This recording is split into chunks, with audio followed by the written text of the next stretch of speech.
law itself is whether...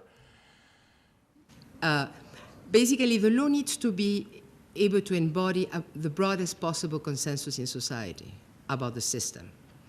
The problem is that the consensus has to be in terms of what is the form of representation, what is the unit of representation, and what are the mechanisms of representation that you are going to use. Are you going to go for political party representation, independent candidates?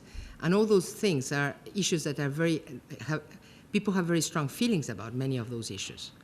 And that's why you need to launch a debate, and unfortunately the time is very short.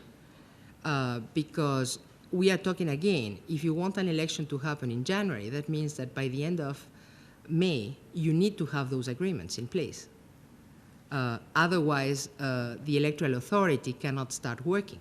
And would that be some kind of, impeding this process and taken by the UN or not? Thank you. Security is always a concern in an election. I have said several times that ballots and mortar shelling do not match.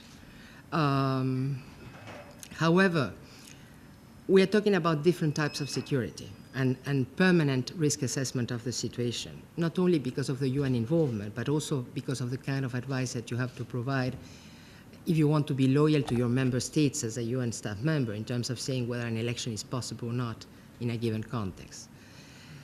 So the assessment of the security environment is paramount, and it's constant.